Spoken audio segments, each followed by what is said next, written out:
اب آپ کو براہ راست لے چلتے ہیں اسلام آباد، جہاں وفاقی وزیر اسد عمر تقریب سے خطاب کر رہے ہیں۔ پرماننٹ شکل کیسے دی جا سکتی ہے؟ ایک تو حصہ وہ ہے جس کی فیصل نے بات کی، دوسرا ظاہر ہے کہ ہمارے ہسپتالوں کی صورتحال کیا ہے۔ اس میں بھی کچھ تو فوری انٹرونشن کی چیزیں تھیں، آکسیجن کی کمی نہ پڑ جائے، اور آپ نے جب دیکھا ہمارے خطے کے اندر ہی ہم نے ممالک کو دیکھا کہ کس طریقے سے پریشانی کو ان کو سامنے کرنا پڑا۔ ہمارے یہاں بھی یہاں پہ یہ ہوا کہ پہلی لہر کے اندر ہمارے آکسیجن کے اوپر جو مریض تھے ہمارے ہسپتال کے نظام کے اندر،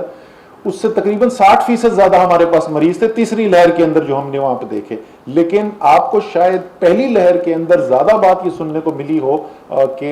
بیڈ نہیں مل رہا کچھ بڑے شہروں کے اندر، کچھ ہسپتالوں کے اندر۔ آپ کو تیسری لہر کے اندر الحمدللہ ایسی بات سننے کو نہیں ملی، اس کے باوجود کہ 60% زیادہ تھے۔ وہ اس لیے کہ ہم نے NDMA کے ذریعے ایک ایمرجنسی پروگرام کے تحت 2800 بیڈز کا اضافہ کیا، آکسیجن بیڈز کا سارے پاکستان کے اندر وفاقی حکومت کے ذریعے ہم نے یہ کام کیا۔ اسی طریقے سے پوری اس کی سپلائی چین انکریز کی گئی، اس کا ڈسٹریبیوشن سسٹم امپروو کیا گیا۔ اسی طریقے سے ہم نے اب پرماننٹ بھی سسٹم امپروومنٹ کرنا تھا۔ اس پرماننٹ جو ہم نے سسٹم کی امپروومنٹ کرنی ہے، اس کے لیے پاکستان کی تاریخ کا سب سے بڑا وفاقی صحت کا منصوبہ کووڈ رسپانس کی شکل میں ہم نے اس سال اپنے شامل کیا اپنے PSDP کے اندر، اور ایک خطیر رقم تقریباً 60 ارب روپے وفاق خرچ کر رہا ہے سارے پاکستان کے ہسپتالوں کی بہتری کے لیے، اور اس کے ساتھ صوبوں نے بھی اپنا اپنا حصہ ڈالا ہے۔ تو تقریباً 100 ارب روپے کے منصوبے ہو رہے ہیں جو اس سال شروع ہو رہے ہیں، جس سے پاکستان کے تمام علاقوں کے اندر ہسپتال کے نظام کی بہتری کے لیے کام کیا جا رہا ہے۔ تیسرا جو اس کا لیول ہے یہ اس سے بھی زیادہ دور رس نتائج کا ہے، اور آج جو ہم جس کے لیے بیٹھے ہوئے جس کو لیے میں جنرل عامر آپ کو، آپ کی ٹیم کو، ہمارے جو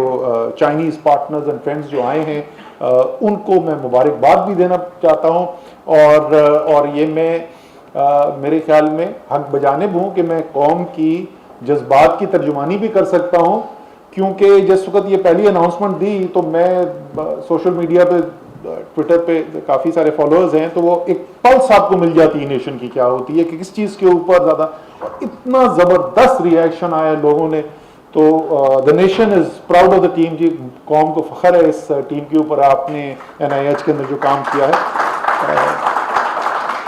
اور اس کو اور سے اور ہم نے بہتری کی طرف لے جاتے جانا ہے۔ آپ نے دیکھا ہے، آپ میں سے کئی لوگ جو ہیں، فیصل ہیں، جنرل عامر آپ ہوتے ہیں، جنرل ستی اب آپ بھی کبھی کبھی آتے ہیں، اور ہمارے ساتھی ہیں یہاں پہ جو NCOC کی میٹنگز اٹینڈ کرتے رہے۔ ہمیں سیکنڈ بیسٹ ایکسیپٹیبل ہی نہیں ہے، ہم وہ بات سننے کو انتظار ہو جو ایک پاکستان میں ایک ذہن بن گیا ہمارا پچھلے کچھ دہائیوں سے کہ یہ پاکستان ہی یہاں چلتا ہے، جو بیسٹ ہو سکتا ہے دنیا کا ہم نے اس کے لیے اسٹرائیو کرنا ہے۔ اور ایسا بھی ہوتا ہے، اکثر اب یہ بشارت تو نہیں سن رہا ایسا بھی ہوتا ہے کہ اسی چیز کے اوپر مجھے پورے پاکستان سے تعریف ہو رہی ہوتی ہے کہ کیا زبردست کام ہو رہا ہے، اور میں NCOC کی میٹنگ میں کہہ رہا ہوتا ہوں بالکل میں مطمئن نہیں ہوں، اس سے ہمیں بہت بہتر کرنے کی ضرورت ہے، کیونکہ مجھے یقین ہے کہ برگیڈیئر بشارت اور جیسے جو ہیروز ہیں، یہ دنیا میں کوئی ایسا کام نہیں ہے جو دنیا میں بہترین جو کام یہ نہ کر سکے کوئی ان سے بہتر کام کر سکے، اس لیے میں ان سے ڈیمانڈ کرتا ہوں۔ اسلام آباد میں وفاقی وزیر اسد عمر تقریب سے خطاب کر رہے ہیں، جس کا کچھ حصہ آپ نے ملاحظہ فرمایا۔